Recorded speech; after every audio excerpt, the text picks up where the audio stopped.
Жұбайлар шаттығы. Мұхаммед Ахмад Канған. Сауал-жауап. Сұрақ. Мұсылманның дүниені тәрк етіп, дінге берілгендіктен үйленбеуіне бола ма? Жауап. Жоқ, болмайды. Исламда дінге беріліп, дүниені тәрк ету деген ұғым жоқ. Сұрақ.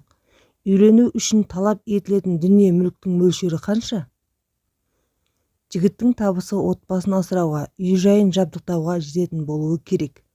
Қалың малды аса көбейтіп жіберу, үйді шамадан тыс мөлшерде жиһаздау және адамды әлекке салатын бос әрекеттермен әурелену дұрыс емес, әрі қайыры жоқ істер болып саналады. Сұрақ.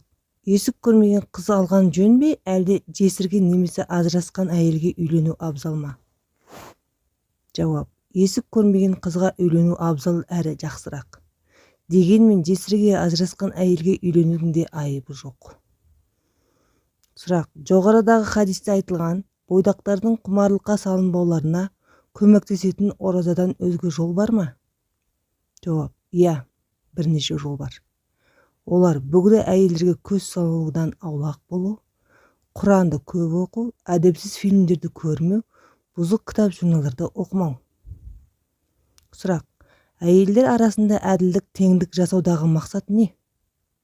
Жауап. Талап етілетін әділдікке ішкізіп жегізу, киіндіру, жұбайларының жанына кезекпен түнеу жатады.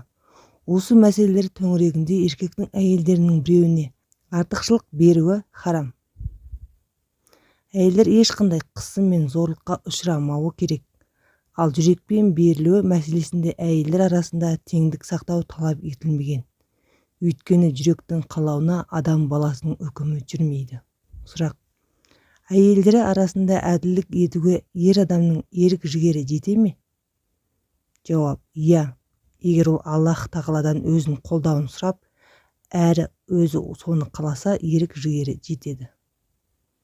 Сұрақ. Олай болса, Аллах тағаланың қаншалықты тырыссаңдар да әйелдеріңнің арасына әсте әділдік істей алмайсыңдар деген сөзін қалай түсінуге болады?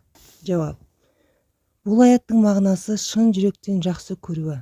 Яғни жақсы көру мәселесінде қанша тырыссаңдар да әйелдердің арасында әділдік жасай алмайсыңдар. Өйткені біреуінен гөрі басқасын жақсы көріп, жүректің құлай берілуіне адам баласы қарсы тұра алмайды. Теңдік жасауға күші жетпейді. Адам баласына бұл күшін кінә қойылмайды, бірақ басқадай қарым-қатынаста зұлымдық жасамауы шарт. Ендеше біреуіне мүлде ауып кетіп, өзгесін жіпсіз байлағандай етіп қоймаңдар. Яғни еркектің жүрегі басқа әйелдеріне қарағанда біреуіне көбірек ауып кетіп, екіншісі жіпсіз байланғандай күйге түспесін. Күйеуім бар дейін десе, күйеуі жоқ, жесірмен дейін десе, күйеуінен ажыраспаған, яғни не істерін білмей әрі-сәрі күйге ұшырамасын. Бұл түсінікті Айша анамыз айтқан хадисте де қуаттайды. Онда Алла елшісі, Алла оның игілігімен сәлемі болсын, әйелдер арасында бөліп қойған бойынша әділдік етер еді. Сосын, уа Аллах, бұл менің шамам жеткен нәрселерді бөлгенім. Ал өзің ие болып, мен ие бола алмай жатқан істе мені кінәламағайсың дейтін еді делінген. Сұрақ. Егер әйел арасында теңдік, әділдік етуге құдірет жетпесе, еркекке көп әйел алу харам ба? Жауап. Иә.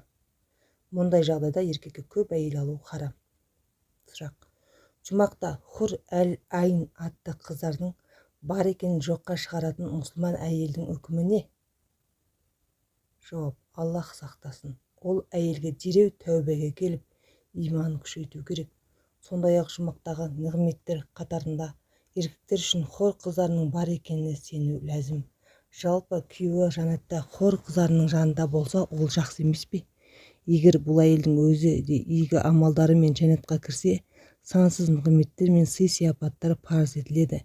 Және ол әйел ері үшін хор қыздарынан да сұлу болады.